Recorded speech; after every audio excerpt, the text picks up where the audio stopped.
Alô galera, bem-vindo a mais uma aula do Humanas em Foco. Lembra que na nossa última aula a gente estava falando sobre a crise do Segundo Reinado. E o Segundo Reinado ele é um assunto bem interessante para que a gente possa sempre analisar. Por que, Barato? Porque o Segundo Reinado ele foi um período longo dentro da nossa história. É um período que corresponde a 49 anos. Cara, tu passar 49 anos no poder é muito tempo. Então tu tem que imaginar o seguinte, qual foi a importância desse governo?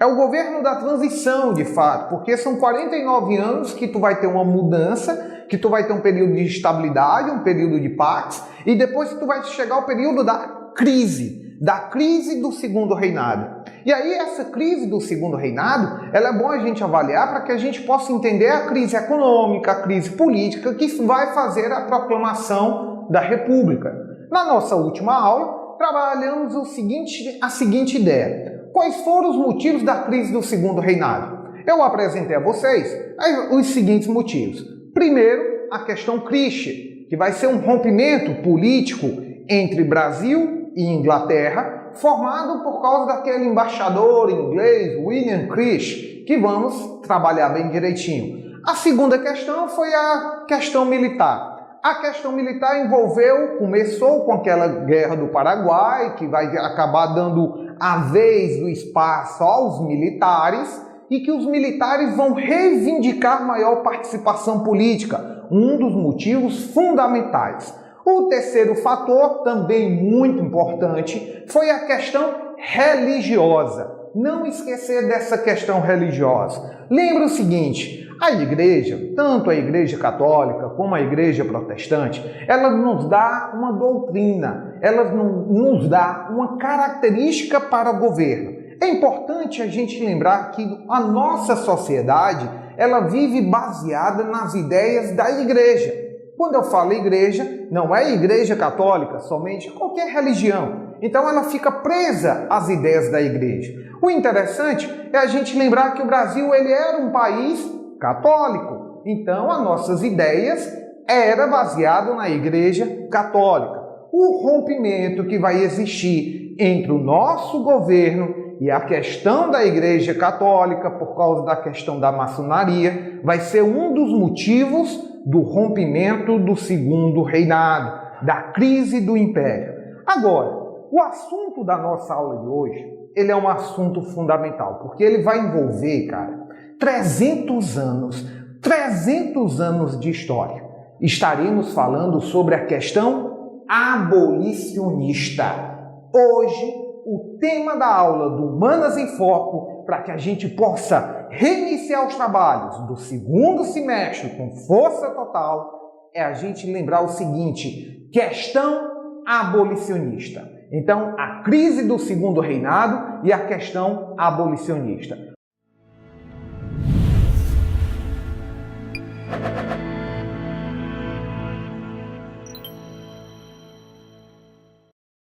Bom, vamos lá pensar aqui o seguinte. Quando a gente fala em escravidão, é lógico que vem logo a nossa ideia do negro. A sociedade brasileira hoje ela vive um tema de debate sobre o preconceito racial. O preconceito ele é existente na nossa sociedade, é uma característica social que ele foi sendo formado ao longo do período de escravização. Cara, tu tem que imaginar o seguinte, o negro começou a ser escravizado aqui no Brasil antes de 1570. Em 1570 existiu a oficialização da escravização do negro, existiu o tráfico negreiro. Só que a gente já sabe que antes de 1570 já existiu o trabalho da mão de obra escrava aqui no Brasil. Então observa o seguinte, Barato, a primeira forma de trabalho utilizada no Brasil foi qual? A mão de obra do índio, que foi a partir do escambo. Lembra disso? O escambo, a troca de mercadorias. Tudo bem. Só que esse escambo ele foi substituído pelo trabalho da mão de obra escrava. Mas calma aí. Que mão de obra escrava foi essa? A mão de obra escrava indígena inicialmente. Em 1530, quando a gente começou a fazer o período da colonização brasileira, logo em seguida a formação da nossa primeira vila, a introdução da cana-de-açúcar, a gente começou a mudar a relação de trabalho. A relação de trabalho que era o escambo passou agora a ser a mão de obra escrava indígena. Só tem um problema. O índio, ele conhecia bem melhor a terra do que o negro. E lembrem que o índio, ele também tinha uma resistência maior à escravização do que o negro. Lembrem que o negro ele já era escravizado pelos portugueses lá na África. O negro já se conhecia a cultura dele e o índio não. Só que teve um detalhe.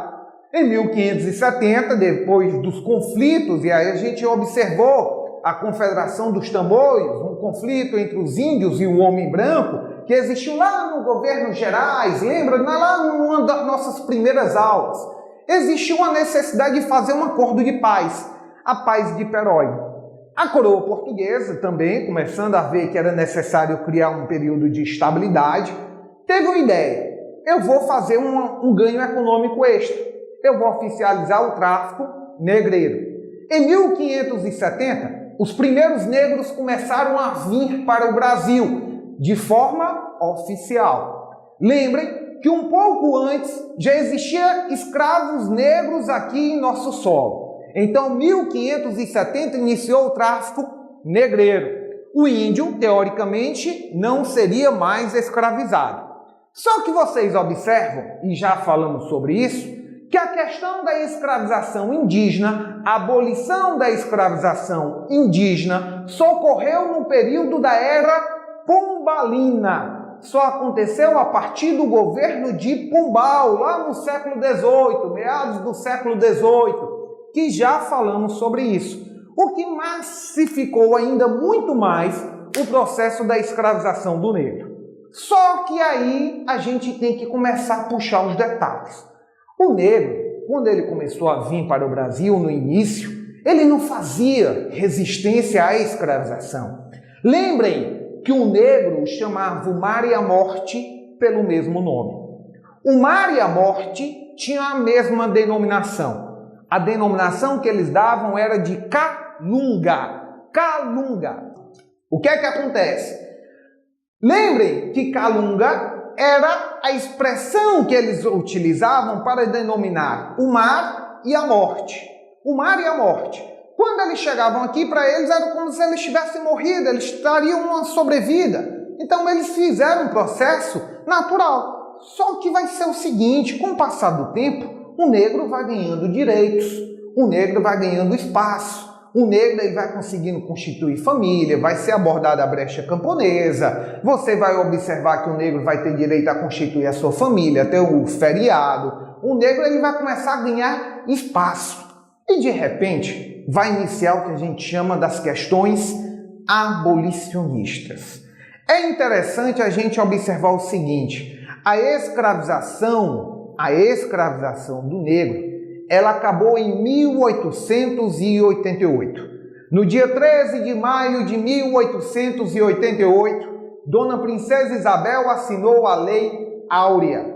A lei que dava o fim do tráfico internacional, Não. A lei que determinava o quê? O fim da escravização. O negro estaria livre no dia 13 de maio de 1888, foi proibido a escravização do negro. Só que tem um detalhe. Esse processo ele não foi feito pelos homens brancos somente. A nossa historiografia, por muito tempo, defendeu a imagem que foram os homens brancos que deram essa abolição aos negros. E esse é o primeiro erro.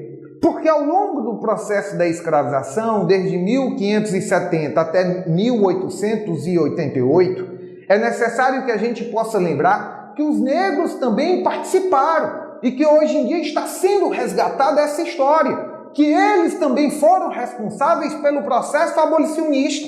Aquela imagem, sabe, de uma questão do romance, de colocar como se o negro ele tivesse tido uma caridade do homem branco. Isso é balela, cara. O negro, ele conseguiu, ao longo de toda a história, buscar a sua abolição. Como, Barata? Imagina o seguinte, no segundo reinado, o nosso principal produto era o café. O café era o principal produto brasileiro, tinha dado uma estabilidade econômica, estava fazendo nossa economia crescer. Só que era necessário também a gente atender aos interesses ingleses. Qual era o interesse inglês? Acabar com a escravização. Qual é o motivo de se acabar a escravização aqui no Brasil pelos ingleses? Vamos lembrar o seguinte, a Inglaterra ela tinha passado pela sua Revolução Industrial. O aumento da produção de mercadorias era necessário ter o aumento do mercado consumidor. A primeira revolução aconteceu dentro da Inglaterra, mas de repente a Europa ela vai começar a fazer a segunda revolução industrial e isso vai se estender para os Estados Unidos e Japão. Resultado? Aumento de mais mercadoria. Se eu aumento mercadoria, se eu aumento a produção, eu preciso de quê? De mais mercado consumidor. Lembrem que o Brasil ele possuía uma mão de obra escrava. Escravo consome? Consome. O escravo ele consome. Só que ele consome a quantidade mínima de mercadorias. É interessante a gente sempre lembrar disso, que o escravo ele é um potencial consumidor, ele é um consumidor, só que ele é um consumidor mínimo. Diferente de uma mão de obra livre, que recebe o seu dinheiro, o seu trabalho assalariado, que vai poder gastar o dinheiro do jeito que quer. Aí veja o que vai acontecer. A Inglaterra, ela estava precisando aumentar o seu mercado consumidor, pressionava para que o Brasil acabasse com a escravização. Em 1845, veio aquela famosa lei Bill-Arden. Lei Bill-Arden. A lei Bill-Arden significava o que, meu aluno? Proibição do tráfico internacional de escravos. Beleza? Ah, Barata, então essa foi a primeira lei abolicionista brasileira. Errado. A lei Bill-Arden, ela é uma lei inglesa. Ela foi uma lei criada pelos ingleses. Os ingleses proibiam o tráfico internacional de escravos para onde? Para qualquer outro espaço, certo? A Inglaterra dizia o seguinte, todos os países aliados à Inglaterra estavam proibidos de traficar os escravos. Se alguma embarcação fosse pega traficando escravo, a embarcação seria apreendida, os escravos seriam devolvidos à terra de origem e o dono da embarcação pagaria uma multa. Ah, Barata, então quer dizer que teve uma queda, uma diminuição do número de escravos no Brasil? Não. Existiu um aumento. Eu costumo dizer que tudo que é proibido é mais gostoso, não é assim? Pois beleza, pois vocês estão corretos. Olha o que vai acontecer, meu caro aluno, para que a gente não fique perdido. A lei Bill-Arden foi criada pelos ingleses. E aí, meu amigo, o desejo pelo escravo aumentou. A dificuldade do escravo, a quantidade de escravos, começou a aumentar também aqui no Brasil, porque a gente precisava de mão de obra para trabalhar no café. E o número de escravos vai se elevar aqui no Brasil. Só que vai ser tudo proibido pela lei Bill-Arden. Só que a lei Bill-Arden ficava patrulhando o oceano. Se alguma embarcação fosse apreendida, seria tudo bem, os escravos voltariam e o dono teria que pagar uma multa. Só que esse não era o problema. O problema era você chegar com o negro aqui, porque o negro, quando chegava, ele passava a ser um valor muito alto. Foi então que surgiu um senador que é chamado de Campos Vergueiro. Campos Vergueiro decidiu criar um sistema. O sistema que ele pensou o seguinte, cara, eu tenho que substituir a mão de obra do negro. Por que, Barata? Eu tenho que pensar o seguinte, porque o negro, ele está sendo uma mercadoria muito cara, então eu tenho que substituir esse cara. Como é que eu vou fazer isso? Foi nesse momento que Campos Vergueiro se aproveitou de um evento que ocorria lá na Europa. O processo de unificação da Itália e da Alemanha. Ele começou a trazer mão de obra dos imigrantes. A guerra que estava existindo dentro da Europa, uma guerra interna, acabou ajudando na vinda desses imigrantes para o Brasil. Lembra disso? Acabou trazendo os imigrantes para o Brasil. Os imigrantes vieram para o Brasil, com tudo pago. Só que tinha um problema. Esse tudo pago era porque, na verdade, eles estariam devendo. Seria dado um dinheiro, o qual pagaria passagem, pagaria hospedagem, alimentação do imigrante quando chegasse aqui, e ele ganharia um pedaço de terra para poder plantar. Metade da produção era do senador Campos Vergueiro e a outra metade era do imigrante. O problema é que muitas vezes o que o imigrante conseguia coletar não dava para pagar nem sua passagem. Resultado, ele passava a vivenciar aqui um sistema de semi-escravidão. Aí você lembra que esse sistema a gente chama de sistema de parceria. Depois veio um outro sistema. Por que, Barata? Veja bem, em 1845, a Lei Bill Warden foi criada, que foi uma lei inglesa que proibiu o tráfico internacional de escravos para o Brasil. De 1845 a 1850, existe um aumento da quantidade de negros aqui no Brasil. Os negros aumentaram aqui no Brasil porque era necessário ter mão de obra e porque era um produto que estava ficando mais difícil. Então o cara começou a comprar para criar uma reserva. Em 1850, aí sim, vamos ter de forma oficial a nossa primeira lei abolicionista. Um cara chamado Eusébio de Queiroz, ministro da Justiça, pegou e decidiu criar a primeira lei abolicionista do Brasil. Essa primeira lei abolicionista é o que a gente chama de Lei Eusébio de Queiroz, de 1850. Olha que interessante. Eusébio de Queiroz, ministro da Justiça, em 1850, ele fez o seguinte. Olha a lei dele. Está proibido o tráfico internacional de escravos. Estava proibido trazer os negros de fora. Estava proibido. E vendê-los aqui no Brasil. Essa lei parece com que lei? A Lei Bill Warden. É a mesma coisa que a Lei Bill Warden. Só tem uma diferença. A Lei Bill Warden é uma lei inglesa. A Lei Eusébio de Queiroz, ela valia aqui no Brasil. Era uma lei que estava proibindo a vinda dos negros para o Brasil. Opa, Barato, quer dizer então que acabou o tráfico internacional? Teoricamente acabou, mas eu não posso dizer que acabou de fato.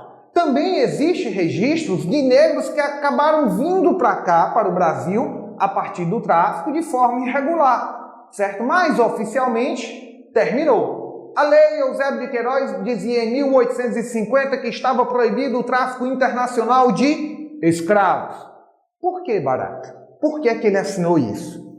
Primeiro, para agradar os ingleses, que pressionavam o Brasil desde o momento da independência brasileira. Não esqueçam que um dos motivos que a Inglaterra reconheceu a independência do Brasil foi que o Brasil fizesse o final da escravização. Não esqueçam disso. Então vamos lá. Desde a independência do Brasil, o Brasil estava sendo pressionado pela Inglaterra. O que foi que aconteceu? Eusébio de Queiroz atendeu o desejo, mostrando que o Brasil estava fazendo esse processo. Primeiro ponto, interessante. Segundo ponto, que aí é o fator determinante. Eusébio de Queiroz, ele deu aquela coisa de menino sabido, sabe, aquele cara sabido. De 45 a 1850, Eusébio de Queiroz começou a comprar negro de tudo que foi forma. Barata, por que ele comprou tanto negro? Cara, ele comprou tanto negro para poder fazer o negro para procriação. Estava proibido o tráfico internacional, mas o tráfico local não estava proibido. De 45 a 1850, centenas de negros foram comprados. Em 1850 foi proibido o tráfico internacional, mas o tráfico interno era permitido. Resultado, teve um aumento do quê? Do negro. Então é o seguinte, em 1850, quando Eusébio de Queiroz ele fez a assinatura do Tratado da Lei Eusébio de Queiroz, ele proíbe o tráfico internacional de escravos e agora ele faz o quê? Ele vai começar a ganhar dinheiro vendendo escravos que ele tinha comprado. De 45 a 50, o cara foi sabido, ele começou a comprar escravos e começou a fazer a procriação. Quando ele proibiu o tráfico internacional, aumentou o tráfico, aumentou o quê? O tráfico local. O preço do negro foi lá para a altura. Minha gente, eu costumo dizer, nessa época o negro valia o preço de uma fazendola. Pagava-se a recompensa alta para quem pegasse um negro foragido. Era uma mercadoria de valor devido à dificuldade. Em 1850 teve a criação da primeira lei abolicionista, Lei Eusébio de Queiroz. Não se esqueça disso, pelo amor de Deus. Olha o que vai acontecer. O interessante é que quando foi feita essa assinatura, muitos cafeicultores ficaram preocupados, porque eles disseram, e agora? Como é que a gente vai manter a nossa agricultura? Como é que a gente vai produzir o café? O negro está caro demais, não temos condição. Foi então que o governo de São Paulo, que era o principal produtor do café, decidiu subsidiar a nova mão de obra. Como barata? O governo paulista decidiu criar um sistema que a gente chama do sistema do colonato. O sistema do colonato vai ser a substituição da mão de obra do negro pela mão de obra do imigrante. Lembram? Vamos lá. Os imigrantes vieram para o Brasil a partir de dois sistemas. Sistema de parceria, colocado a partir de 1845. Por quem? Por quem foi? Não estou lembrando quem foi. Isso. Foi colocado em 1845 o sistema de parceria pelo cara que a gente chama de senador Campos Vergueiro.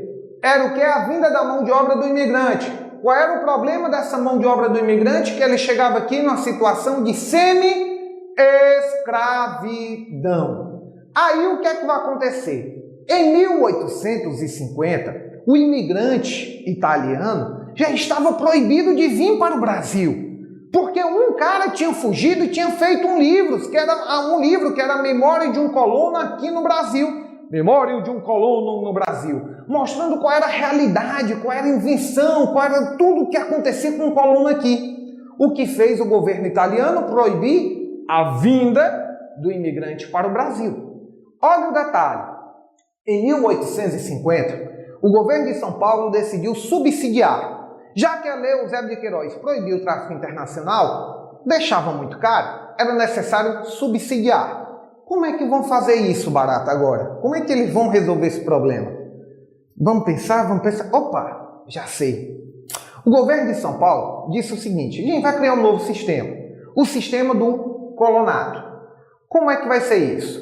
O imigrante, ele vai vir para o Brasil, vai chegar aqui sem dívidas. O governo paulista, ele vai pagar as passagens. Ele vai pagar despesas da viagem. Quando o imigrante chegar aqui, ele vai ter o direito a ter uma boa terra. Uma terra para o plantio. Barata, a terra era do imigrante? Não. A terra era para o imigrante poder plantar. Metade da produção era do cafeicultor, a outra metade do imigrante. E assim o imigrante poderia conseguir ter uma certa renda para se manter. Beleza? Aí veja o que vai acontecer. O imigrante viria para o Brasil sem dívidas e ao chegar aqui, o imigrante poderia o quê? Trabalhar. O imigrante não estaria sendo escravo de ninguém, não seria refém de ninguém. Resultado, aí é bom o cara lembrar disso, porque até hoje, infelizmente aqui no Brasil, a gente observa muito esse cenário que acontecia. Muitos trabalhadores são recrutados na região norte e nordeste do Brasil, principalmente no nordeste devido à seca, e são levados para trabalhar em fazendas na região central do país. Um exemplo, quando chegam nessas regiões, eles só podem sair das fazendas quando eles só podem sair das fazendas quando eles quitam todas as suas dívidas. E aí, meu amigo, eles passam a viver num regime de escravidão. Hoje em dia existe uma investigação forte, existe uma perseguição muito forte para que o trabalho escravo não possa mais existir no Brasil. Mas são trabalhos assim, que a gente vai chamar de análogos até, que eles existem aqui no nosso território. São trabalhadores que saem de uma determinada região, que vão para uma outra região, que são proibidos de sair daquela fazenda até que paguem todas as suas dívidas. E o pior, muitas vezes eles não têm nenhuma condição, a condição é mínima para que eles possam trabalhar, tá certo? É você não dar condições adequadas para o trabalho, certo? É diferente da escravização. A escravização é quando você prende aquela pessoa na terra, é quando você proíbe quando você tira a liberdade de indivíduo cidadão e que você impõe determinadas regras e condições. Vejam bem, em 1850, Eusébio de Queiroz ele pegou e disse: eu vou ter escravo, vou vender meu escravo mais caro. O governo paulista decidiu criar o sistema do colonato. Barata, por que ele criou o sistema do colonato? Para poder justamente fazer o quê? Substituir a mão de obra escrava. Qual é a diferença do colonato para o sistema de parceria? O sistema de parceria, o imigrante chegava aqui com dívidas. No colonato, o imigrante chegava sem dívidas. Quem era que pagava essas despesas da viagem do sistema do colonato? O governo de São Paulo que pagava. Por que foi criado o colonato? Para substituir a mão de obra escrava. E por que substituir a mão de obra escrava? Porque o negro ficou a ser uma mercadoria muito cara. E por que o negro passou a ser uma mercadoria muito cara? Por causa da lei Eusébio de Queiroz. O que era que dizia a lei Eusébio de Queiroz? Proibir o tráfico internacional de escravos, tá bom? Nesse mesmo processo, nesse mesmo tempo, começava a crescer aqui no Brasil o que a gente chama de movimentos abolicionistas. Movimentos abolicionistas defendendo o processo da abolição de fato do negro, do fim da escravização. Aí vem um ponto interessante, porque é interessante, cara, a gente ficar observando que quando a gente fala do segundo reinado, não existia uma historiazinha pausada, separada, não. A crise do segundo reinado, ela ocorreu de forma proporcional, tudo ao mesmo tempo. Na hora que você veio com essa questão aqui, que foi a questão da lei Eusébio de Queiroz, é necessário que você entenda o seguinte: logo depois vai vir a Guerra do Paraguai. Quando a Guerra do Paraguai vai surgir, ela vai gerar um resultado, qual vai ser o negro que participou da guerra, assim que ele se alistava, ele tinha direito à sua liberdade, que a gente ainda vai falar isso na próxima aula, que a gente vai falar sobre a Guerra do Paraguai. Então, o negro, assim que se alistava, ele conseguia sua alforria, só tinha um problema. Quando acabou a Guerra do Paraguai, o negro ele voltou livre, porém todos os seus familiares voltaram sendo escravos. E aí você vai ter um aumento desse processo abolicionista. É por isso, então, que em 1871 se cria mais uma lei. Qual, Barata, vai ser a próxima lei que vai ser criada agora dentro do nosso processo histórico? Vamos lá. Algumas leis abolicionistas foram importantes. Primeira lei, que a gente já falou, Eusébio de Queiroz. Aí temos mais algumas leis. Quais foram as outras 3 leis importantes? Lei do ventre livre, lei do sexagenário e lei áurea. Já falei que a lei Eusébio de Queiroz ocorreu em 1850. Muito bem. A Lei Áurea ocorreu em 1888. Quer dizer, a primeira lei abolicionista e a última lei abolicionista. Essa proíbe o tráfico internacional de escravos e essa que determina o quê? O fim da escravização. Aí, meu amigo, depois da Guerra do Paraguai, foi criada uma lei. Qual foi a lei, Barata? A lei que chamamos Lei do Ventre Livre. Oxe, Barata, que lei é essa? Olha como é interessante. A lei do ventre livre, ela vai dizer o seguinte: está proibido a escravização do negro nascido a partir daquele momento. O negro que nascesse naquele momento estava proibida a escravização. Calma aí, Barata, eu não entendi. Vamos lá lembrar. Aqui no Brasil, depois do tráfico internacional de escravos, depois da lei Eusébio de Queiroz, o que te dava a condição de você ser escravo? O que era? A cor? Não. Era a condição da mãe. Se a mãe fosse escrava, o filho seria escravo. Ah, Barata, todo negro ele era escravo? Claro que não. E todo escravo era negro? Era? Não. Poxa, como não? Vocês já ouviram falar naquele caso da escrava Isaura? A escrava Isaura, ela era uma escrava branca. Minha gente, o que era que fazia? Existia muita relação do senhor com suas negras, com suas mucambas. Resultado, uma gravidez. Aquela negra, quando ela tinha um menino, o filho passaria a ser um filho bastardo, sem direitos nenhum, não tinha direito nenhum às coisas do pai, não era nem tido como filho. Vamos lá prestar atenção.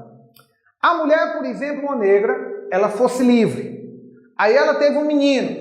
Só porque o menino é negro, ele era escravo? Não, ele era livre. Aí vamos lá supor que a mulher era uma branca escrava. Se ela tivesse um menino, o menino era livre? Não, era escravo. E se a mulher fosse uma negra escrava, tivesse um menino, o menino era livre? Não, era escravo. Por que, barata? Porque a mãe era escrava. Só tem um detalhe. A partir de 1871, foi proibida a escravização do negro recém-nascido. Como? A partir daquele momento, um recém-nascido estava proibido de ser escravizado. Porém, determinava-se o seguinte, que a criança teria o direito de ficar com a mãe até os 8 anos de idade. Dos 8 aos 18, a criança teria que trabalhar para indenizar tudo que o senhor gastou, né? Retribuir tudo que foi gasto para sua criação. Quer dizer, a criança que nascesse livre, realmente ela só estaria livre quando ela completasse 18 anos. Vamos agora somar 1871 mais 18 dá quanto? Dá 1889. Olha, interessante. A última lei abolicionista foi em 1888. Pergunto, de forma oficial, alguma criança ficou livre por causa da lei do ventre livre? Não. Isso aqui, minha gente, a lei do ventre livre, ela foi uma lei criada justamente para acalmar o ânimo desses movimentos abolicionistas que estavam ocorrendo aqui no Brasil. Como assim, barata? Para observar e entender novamente o que eu estou te explicando aqui. Quando terminou a Guerra do Paraguai, de 65 até 70, quando terminou essa guerra, muitos negros que participaram da guerra voltaram livres e voltaram como heróis. Quando chegaram aqui, rapaz, os caras estavam com raiva. Por que, barata? Porque eles eram escravos, ou melhor, seus familiares eram escravos. Eles não tinham um papel importante. O governo, então, para amenizar a situação, para puxar até os negros para o seu lado e para evitar um conflito maior, acabou assinando o que a gente chama da lei do ventre livre. Essa lei dizia que todo escravo recém-nascido estaria livre, mas teria o direito de ficar com sua mãe até os 8 anos de idade. Dos 8 aos 18 anos, o escravo, ou melhor, a criança, ela trabalharia para indenizar tudo que o senhor gastou com ela. Tá joia? Veja, a lei do ventre livre, ela vai ser uma lei criada para amenizar a tensão do processo abolicionista. Ela vai ser criada para tentar mostrar assim, olha, nós estamos fazendo o processo abolicionista de forma lenta, mas estamos fazendo o processo abolicionista, tá bom? Aí vem outro detalhe. Em 1886, era criada a terceira lei abolicionista. Qual, barata, dessa vez? Olha o cúmulo da lei. A lei do sexagenário. Em 1886, foi criada a lei do sexagenário. Que lei é essa, barata? A lei dizia que estava proibida a escravização do escravo, a escravização do negro com mais de 60 anos de idade. Eu dei essa pausa aqui para que vocês pensassem o seguinte. Mais de 60 anos de idade? E, gente, hoje temos saneamento básico, temos PSF, que é o Programa da Saúde da Família, temos vacinas, temos uma certa estrutura que nos permite uma certa qualidade de vida. Com toda a nossa tecnologia, com toda a nossa preocupação em termos de saúde, a expectativa de vida hoje do brasileiro corresponde um pouco mais de 75 anos de vida. A expectativa de vida hoje do brasileiro, com todas as condições, é de 75 anos de vida. Eu costumo dizer, infelizmente, o seguinte: dos 75 anos, quando você passa dos 75 anos, o que vem é lucro. Os 75 anos é a média do povo brasileiro. Dos 75 para lá é o lucro. Por isso que a gente está tendo a discussão hoje da reforma previdenciária, porque a expectativa do povo brasileiro vai crescendo e de repente o sistema lá da aposentadoria continua sendo o mesmo.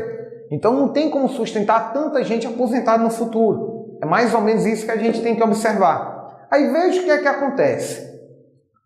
Hoje, a nossa expectativa é de 75 anos. Será que lá em 1886, quando não existia essa vacinação, quando não existia educação, quando não existia saneamento, quando não existia nada do que a gente tem hoje, a não ser a corrupção, que isso aí já existia, mas quando não existia nada que a gente já tem hoje, será que a gente tinha uma expectativa de vida tão grande assim? Meu amigo, meu caro aluno, pare e observe o seguinte: quando alguém chegava aos 60 anos, a pessoa estava numa situação deplorável. A pessoa estava numa situação triste. Quando a pessoa chegava aos 60 anos, a pessoa não servia mais para nada. Praticamente era um encosto de porta. Então imagina o seguinte: o negro, quando chegasse aos 60 anos, de acordo com a lei do sexagenário, estaria livre. Viva a abolição! Só que tem um detalhe.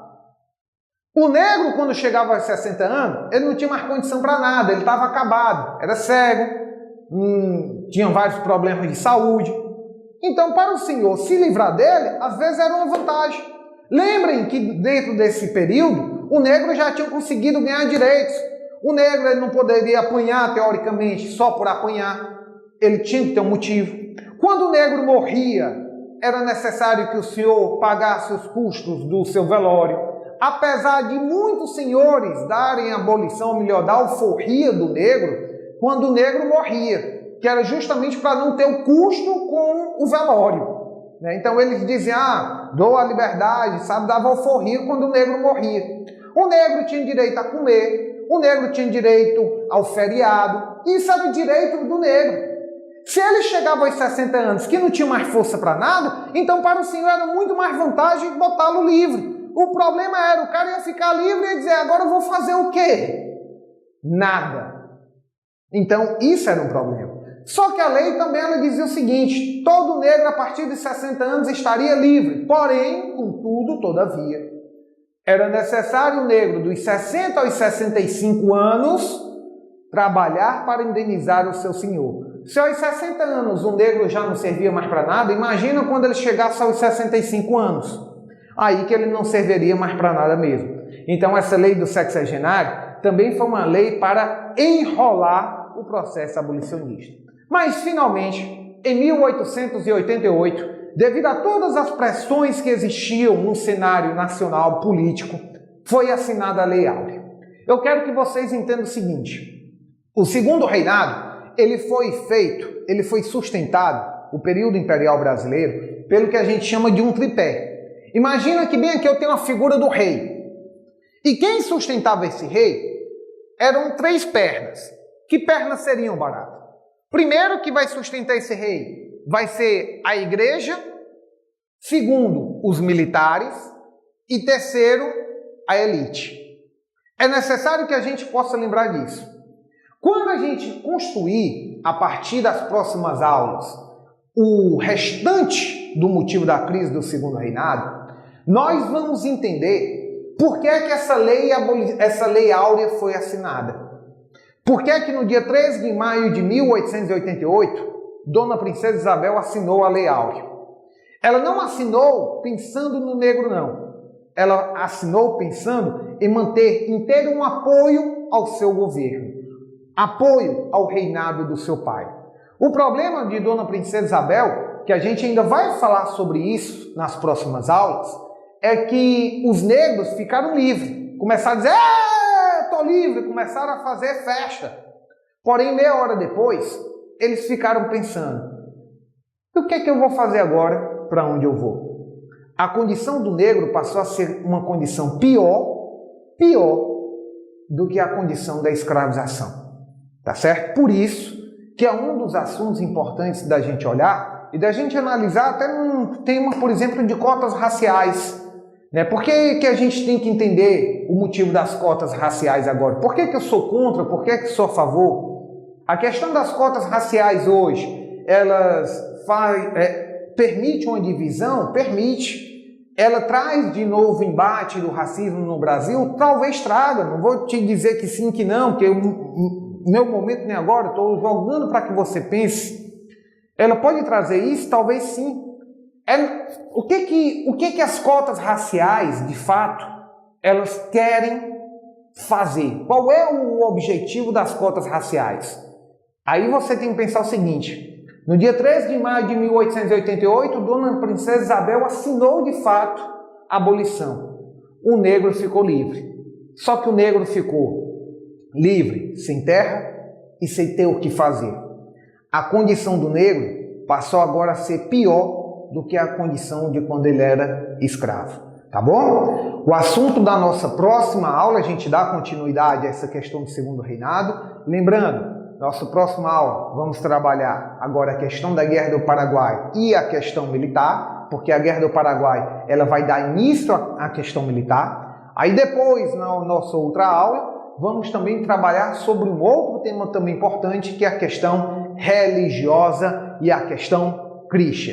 Então, fique ligado, foco no Enem, foco no Humanas, porque o Enem está chegando e juntos estamos com vocês, certo? Humanas em foco em você, juntos no Enem, juntos nos vestibular. Sucesso!